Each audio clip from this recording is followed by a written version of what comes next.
Imagine stepping through time, wandering the streets of London in 1905, then suddenly finding yourself in the chaos of wartime Britain, the glamour of the Concorde era, or the electric frenzy of Beatlemania. Today, we're taking you on a journey through some of the most striking and rare moments in British history, each frozen forever in photographs that speak volumes. These rare photographs capture London's vibrant street style during the Edwardian era, between 1905 and 1908.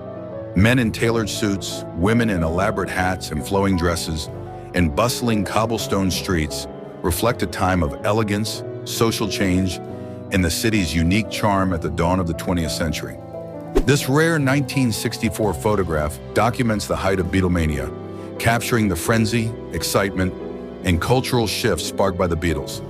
From screaming crowds to electrifying performances, each image reflects the band's unprecedented global impact, youthful energy, and the way they transformed music, fashion, and pop culture during this unforgettable era.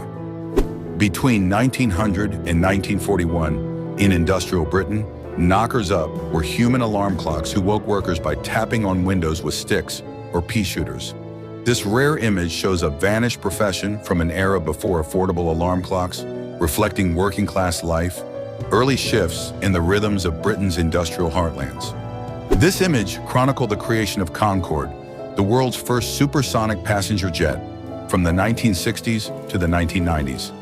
They reveal its groundbreaking Anglo-French engineering, sleek delta wing design, and luxury travel experience, showcasing the ambition, innovation, and prestige that made Concorde an enduring icon of aviation history. This rare 1940 photograph captured the miracle of Dunkirk, when over 300,000 Allied soldiers were rescued from French beaches during World War II. From chaotic evacuations to civilian little ships, braving danger, the images reflect courage, desperation, and unity in one of history's most extraordinary military rescues. Between 1926 and 1938, London's parks used sheep as natural lawnmowers, grazing to keep the grass neatly trimmed. This rare photograph shows flocks wandering iconic green spaces, blending rural tradition with urban life, offering an eco-friendly solution long before modern sustainability trends, and charming passers-by in the heart of the city. Between 1914 and 1918, during World War I, Britain's military industry saw a surge of women workers as men left for the front. This rare photograph shows women building munitions, assembling weapons, and running factories, highlighting their crucial role in sustaining the war effort and reshaping gender roles in the workforce. From 1928 to 1983, the Communist Party of Great Britain experienced both growth and decline.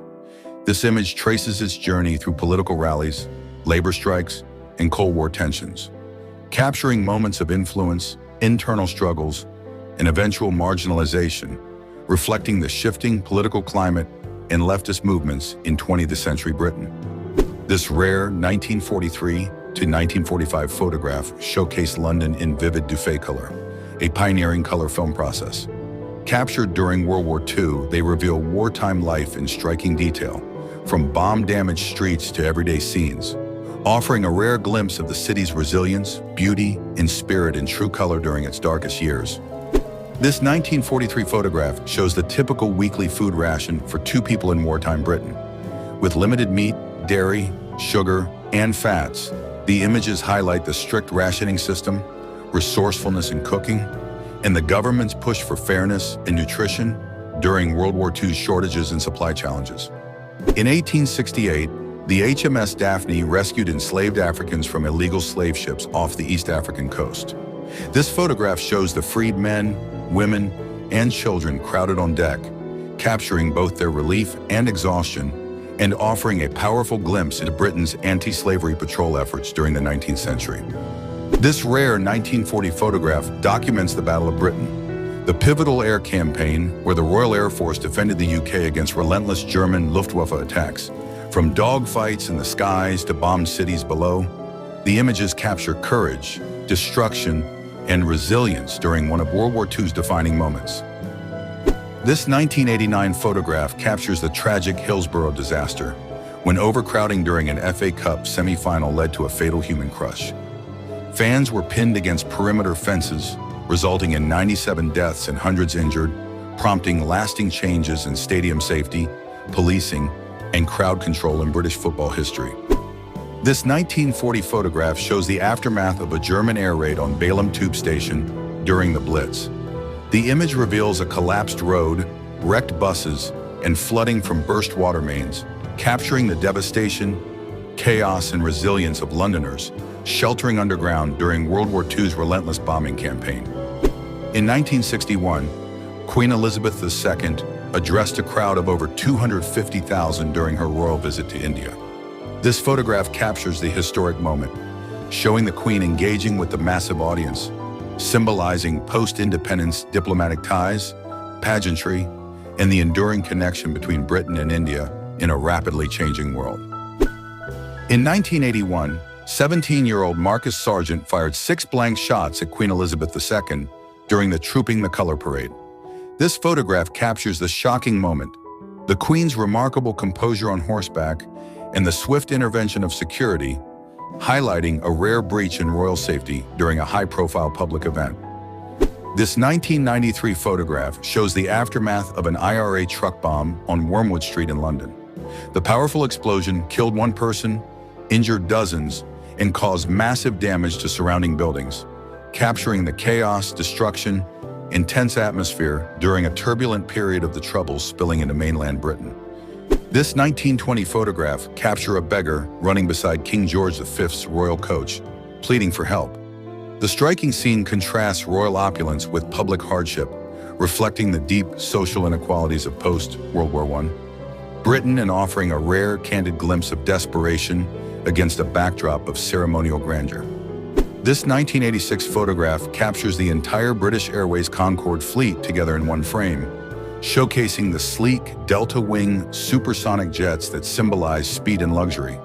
The image highlights a rare gathering of these engineering marvels, celebrating Britain's aviation pride during the golden age of high-speed commercial air travel.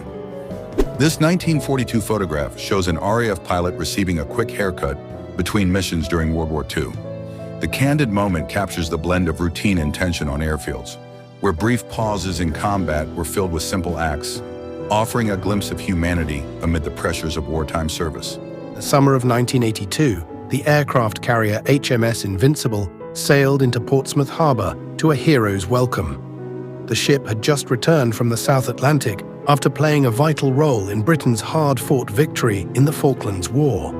Families and well-wishers crowded the docks, waving flags and cheering as the crew, weary from months at sea in freezing conditions, finally stepped ashore. The Invincible was more than just a warship that day. It was a floating symbol of resilience and national pride. In the thick of the Battle of Britain, a rare and surreal scene unfolded in central London. 2 captured German Luftwaffe airmen, likely shot down during a bombing raid, were led under military escort out of a London Underground station.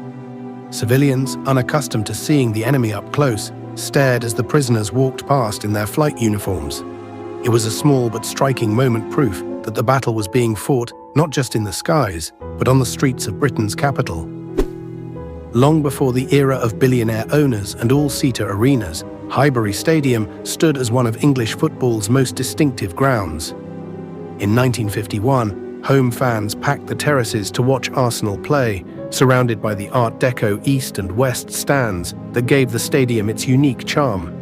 The post-war years were a golden age for community football, when match days meant camaraderie, cigarette smoke drifting above the crowd, and the roar of thousands rising in unison. A year before the First World War, King George V of Britain and Tsar Nicholas II of Russia posed for a photograph in Berlin, both wearing German military uniforms. The 2 monarchs were first cousins and bore an uncanny resemblance to each other. In that moment, the 3 great empires of Europe, Britain, Russia, and Germany, were bound together by family ties. Within 12 months, those same empires would be at war, their rulers on opposing sides. On a summer morning in July 1982, a ceremonial parade of the Queen's household cavalry was making its way through Hyde Park when the IRA detonated a nail bomb. 7 horses were killed instantly, and several soldiers were wounded. The sight of the magnificent black horses lying lifeless on the road shocked the nation. It was a brutal reminder that the Troubles could strike at the very heart of London, even in moments of tradition and pageantry. Amid the devastation of the Blitz, a photographer captured a scene that came to embody the British wartime spirit. A milkman, calmly delivering bottles along a street reduced to rubble by German bombs. His route had not changed, even though the buildings around him had been torn apart. The image told the world that in Britain, daily life would carry on bombs or no bombs. Trooping the colour is one of the most precise and disciplined ceremonies in the royal calendar. But in 1970, as Queen Elizabeth II rode past on horseback, a guard of honour collapsed in full view of the crowd. The heat was intense, and the soldiers had been standing motionless for hours. The fainting guard became a humanizing moment in a sea of perfect pageantry. When Japan surrendered in August 1945, British prisoners of war in Singapore were finally freed after years in brutal prison camps. Photographs of their release showed men so thin, their uniforms hung loosely from their skeletal frames. Many had endured starvation, disease, and forced labor on projects like the Burma Railway. Their faces told the story of survival against the odds and the heavy cost of captivity. A year after the Falklands War, Prime Minister Margaret Thatcher flew to the islands to meet residents and troops. Walking through the windswept settlements, she was greeted as the leader who had defended their home. The visit reinforced her Iron Lady image, showing the world she was as unyielding in victory as she had been in battle. In the mud-soaked trenches of the First World War, endless artillery bombardment could break even the strongest minds. A haunting 1916 photograph shows a soldier with a blank, faraway stare, a man physically present but mentally shattered. Known then as shell shock and now as PTSD, it was one of the war's invisible wounds. During the Troubles, women were not just bystanders, some took up arms. A striking photograph from Belfast shows a young female IRA fighter holding a rifle in the middle of a tense urban street. Her presence challenged traditional views of gender roles and reflected the deep involvement of women in the conflict. Bomb disposal during the Troubles in Northern Ireland was one of the most dangerous jobs in the world. In one tense image, a British Army specialist walks alone toward a suspect car in Belfast. Clad in protective gear, he faces the possibility that at any moment the vehicle could explode. Outside Lord's Cricket Ground in 1937, a photographer captured two public school boys in immaculate blazers standing beside three working-class lads in worn clothes. The contrast was stark, a visual summary of Britain's class divide on the eve of World War II. The Blitz left vast swathes of London in ruins. In one image, civilians picked their way through smoking debris, searching for anything salvageable. It's a portrait of a city battered but unbroken, its people refusing to bow to the Luftwaffe's destruction. During an inspection near Hartlepool in 1940, Winston Churchill was photographed holding a Thompson submachine gun. The image was meant to project strength and defiance in Britain's darkest hour. Some saw it as rousing propaganda, others as pure theatre. As the war neared its end, Germany unleashed the V-1 flying bomb. A photograph captures one in mid-air, seconds before impact in central London. Its distinctive buzzing drone gave civilians just enough warning to run, but often not enough to survive. Fearing chemical attacks, British hospitals in 1940 tested sealed gas masks for infants. Parents were shown how to place their baby inside the contraption and pump in clean air. The unsettling image shows the extreme lengths people went to protect their children during wartime. In 1919, the surrendered German submarine U-118 washed up on Hastings Beach. Locals flocked to see the massive war machine that had once prowled the seas, now lying powerless in the sand, a silent trophy of victory. Before he was Britain's wartime Prime Minister, Winston Churchill was a young soldier and war correspondent. Rare photographs from the 1890s show him already displaying the ambition and restless energy that would define his career.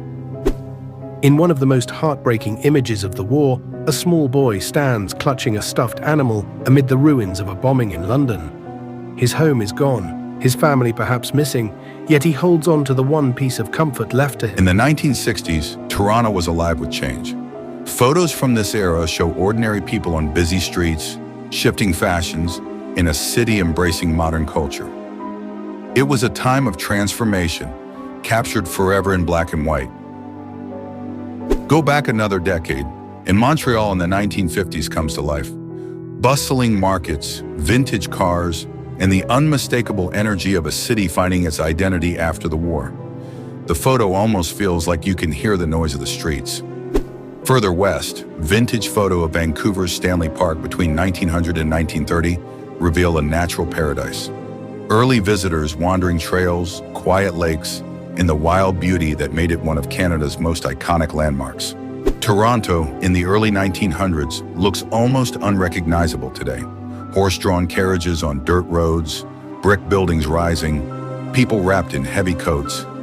Each image pulls you into the heartbeat of a city on the edge of modernity. But not all of Canada's past was peaceful. In 1917, Halifax was ripped apart by a devastating naval accident. Two ships collided, one carrying explosives. The blast erased much of the city and claimed thousands of lives, a wound that never truly healed. Meanwhile, in Vancouver, between 1890 and 1910, photograph shows brave visitors crossing the Capilano Suspension Bridge. Just a narrow walkway over a dizzying drop, surrounded by wilderness. It was the ultimate adventure long before it became a tourist attraction. Some photos reveal injustice. In 1914, the Komagata Maru arrived in Vancouver with hopeful Indian immigrants. Canada turned them away under racist immigration laws. That moment exposed deep discrimination and sparked outrage that still echoes in history. Then there are the rare portraits by Harry Pollard, intimate photograph of Canada's First Nations people. Traditional clothing, daily life, and proud heritage preserved in timeless frames, giving us a window into Indigenous culture at the start of the 20th century. On the rugged coast of British Columbia, lumberjacks of the early 1900s posed beside giant felled trees, the size of small houses. The sheer scale of logging and the grit of these men showed the backbone of Canada's booming timber industry. But history isn't just about work and hardship, it's also about resilience. In Korea 1952, Canadian soldiers built their own ice rink and played hockey. Skating in the shadow of war, they found comfort in the most Canadian way possible. Yet war's reality was never far away. A photograph of Private Heath Matthews, wounded and waiting for medical care after a raid, captures the exhaustion and sacrifice that defined countless soldiers' lives. One of the most emotional images in Canadian history is from 1940. A little boy reaching for his father as soldiers marched off to war. The photograph, titled "Wait for Me, Daddy," became a symbol of family sacrifice and the heavy price of World War II. And finally, in 1967, French President Charles de Gaulle stood on a Montreal balcony and shouted, "Vive le Québec libre! Long live free Quebec!" That single moment, captured in a photograph, ignited political tension, fueled Quebec's independence movement, and forever changed Canada's identity. Imagine prisoners shackled with massive wooden boards locked around their necks. These weren't just chains, they were kangyus, designed to humiliate. You couldn't lie down, you could barely eat, and every step was a public parade of shame. It's raw proof of just how unforgiving justice used to be. Now, let's move into the neon-lit streets of Shanghai in the late 1940s. The city was buzzing with dive bars, English signs, refugees hustling, and a street life that felt electric and chaotic. Jack Burns' camera captured it all, a last glimpse before Shanghai flipped into a whole new era under communist rule. But rewind further, back to the Qing dynasty. Here, portraits of merchants, nobles, and workers were carefully staged, then hand-tinted with color. They looked theatrical, almost like living postcards made for tourists. Still, behind the painted smiles and stiff poses, you can sense the lives of real people who walked China's streets more than a century ago. Fast forward to the 1950s, where propaganda took center stage. Bold Chinese Soviet posters showed workers flexing, fists raised, heroes larger than life. The intent was power. But some of them? Well, let's just say they accidentally gave off more Jim Bro bromance than revolutionary strength. Awkward, but unforgettable. And while propaganda filled the walls, real life was exploding in Hong Kong. The 1950s saw color photographs of jam-packed streets, endless crowds of newcomers, and brand new housing towers sprouting after devastating fires. You can almost feel the hustle, Hong Kong clawing its way into becoming one of the biggest trade hubs on Earth. But nothing compared to the storm of the Cultural Revolution. Red posters screamed slogans, kids held Mao's Little Red Book high, churches closed, traditions were crushed. Every wall carried the fever of revolution. Looking at these images, you can feel an entire country caught up in a tidal wave of ideology. And yet not too long before that, Beijing was still living in the quiet rhythm of the 1800s. Photographer Thomas Child captured ancient bridges, pagodas, wedding chairs, even street markets that look frozen in dust and light. These old photos feel like time travel postcards, a Beijing untouched by the chaos that was coming. Then comes 1989, Tiananmen Square. Students holding banners, hunger strikers lying weak, flames in the background, and tanks rolling forward. The images are heavy, the kind that stick with you long after you look away. They capture raw courage, raw tragedy, a fight for freedom carved into history. But war and identity struggles weren't just in China. During World War II in America, Chinese immigrants wore signs that read, "I'm Chinese," terrified of being mistaken for Japanese Americans who were hated and thrown into camps. The desperation in those photos is chilling. Identity itself became a shield for survival. Rewind again to 1900, during the Boxer Rebellion. Soldiers from 8 nations, Britain, America, Japan, Germany, and more, line up for a propaganda shot. It looks almost like a military fashion show, but what it really was domination. Foreign powers flexing muscle in China's backyard. By the 1970s, all eyes were on one man, Mao Zedong. His final public appearance in 1976 shows him frail, barely able to stand, yet still greeting Pakistan's Prime Minister Bhutto. The photo feels like a curtain call, the last bow of a man who once commanded absolute power. And then one of the most heartbreaking images ever taken. Shanghai, 1937. Japanese planes bombed a train station, leaving devastation everywhere. In the rubble, one baby sat crying alone. That single shot, Bloody Saturday, became a global symbol of innocence destroyed by war. It shook the world, and it still does. The early 1990s hit Cuba like a storm. The Soviet Union collapsed, and with it went Cuba's lifeline. Suddenly, people were cooking in blackouts. Shelves went bare, fuel vanished. But Cubans, they fought back with creativity. Bikes replaced buses. Rooftops grew vegetables. Kids studied under candlelight, and doctors improvised with scraps. Life was brutal, but somehow the spirit never broke. Now rewind. Before he was the cigar-waving revolutionary, Fidel Castro was a straight-up sports junkie. At university, he smashed track records, jumped like an Olympian, and later he couldn't stay off the basketball court. It's wild to imagine him, not behind a podium, but sinking shots and running plays. Then came 1959. Castro in America was like a celebrity world tour. Picture him kissing beauty queens, devouring New York hot dogs, jamming himself onto the Bronx Zoo train with school kids, and signing autographs like a Hollywood star. For a moment, America wasn't just curious, they were charmed. But Havana itself has always been the real star. Around 1900, the streets pulsed with life, horse-drawn carriages rattling over cobblestones, fruit sellers shouting prices, ice cream carts jingling through palm-lined plazas. And out in the harbor, the wreck of the USS Maine sat like a ghost, reminding everyone of wars and shifting empires. By the 1940s and 50s, Havana was pure electricity. Casinos glowed through the night, Roomba dancers turned clubs into firestorms, mob bosses rolled dice beside debutantes sipping champagne.